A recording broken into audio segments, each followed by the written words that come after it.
If you're new to the investing world, maybe you haven't invested before, or you're young and looking to get into investing, then this is the perfect video for you. I'm going to break down some key ideas and tips that I wish I knew as a beginner investor in the stock market, and give you a step-by-step guide to help you on your investing journey. I'll be going through 7 clear steps without any fluff.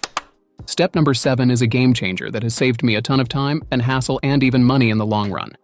So be sure to stick around for that. I know that investing can seem daunting, especially when you're starting out. But really, that's where you need to work on your mindset.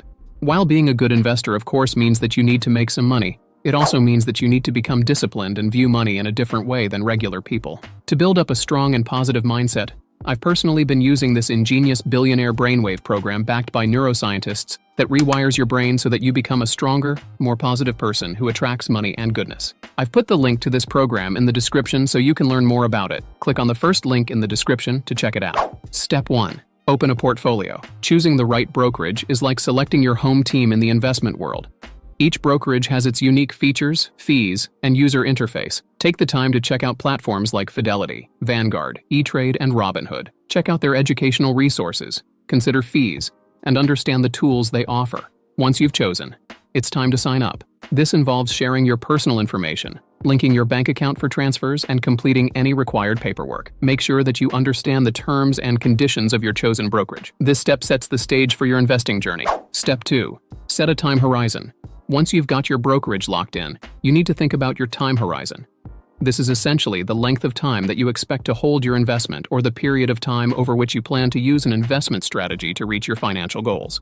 Basically, it's the time frame you're looking at when you're making decisions about buying, holding, or selling assets. Different investment goals might require different time horizons. For example, someone saving for retirement in their 20s might have a long time horizon, so they can take on more risk with the potential for higher returns. On the other hand, someone saving for a down payment on a house in the next few years would have a shorter time horizon, so they might take a more conservative investment approach to preserve capital. Time horizon is a key player in deciding your investment strategy and risk tolerance. The more years you have ahead, the better. Many successful investors wish they started sooner, so if you're watching this, I'd recommend taking action sooner rather than later. Step 3. Start budgeting and funding. Investing isn't just about what's left over at the end of the month. It's about making it a non-negotiable part of your budget. Carve out part of your budget for investing. Whether it's $50, $500, or $1,000 a month, the key is consistency. This is your financial commitment, a habit you're building for the long term. It's not about the amount, it's about regularly contributing to your investment pot. So open that budget spreadsheet or pull out that financial planner app. Make investing a priority. And in the next step, I've got a strategy for you to make sure those investments count, no matter how large or small. Step 4. Develop an investment strategy. Now it's time to lay down the game plan, your strategy. Think of it as the compass guiding your financial journey. Ask yourself, what kind of investor do you want to be? Are you aiming for steady income or are you hungry for high growth? Your strategy is your roadmap. It factors in your risk tolerance, goals, and the level of involvement you want in your investments. Take the time to come up with a personalized strategy that makes sense for your current financial position and your goals. It's like drawing up blueprints for a house. Your investments need a solid foundation. Having a strategy makes sure that every move you make is intentional, and that you prevent yourself from facing huge losses in the future. Step 5.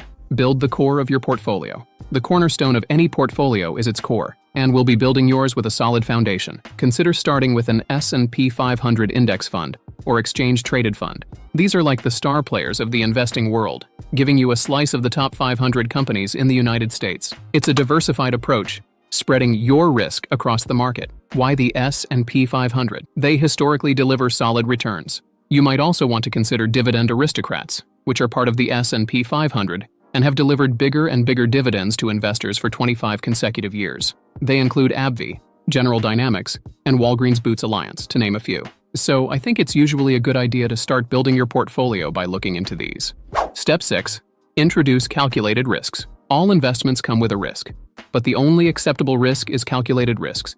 Consider sector-specific exchange-traded funds or individual stocks that make sense with your strategy. Maybe you're eyeing small-cap stocks for some extra growth or tech stocks for a tech-savvy portfolio. Exchange-traded funds can give you exposure to specific sectors or market segments. Remember, risks can mean more volatility. If you've got time on your side, calculated risks can really be your ally. Step 7. Automate. Automation is the secret sauce to keep your investment game strong without breaking a sweat. Firstly, automate your contributions. Set up recurring transfers from your bank account into your investment account. Whether it's $50 or $500 a month, consistency is key. It's like making your financial commitments on autopilot. You can also set up automatic investments within your brokerage. Allocate a percentage of your funds to specific investments. This hands-off approach makes sure that you're sticking to your strategy without the hassle. You could also enable the dividend reinvestment plan. This feature automatically reinvests any dividends you earn back into the same investments. It's like planting seeds that grow into more shares over time. I really hope that this step-by-step guide helps you as you start your investing journey. If you feel like it has, then I'd really appreciate if you drop this video a like and subscribe for more content like this. See you next time.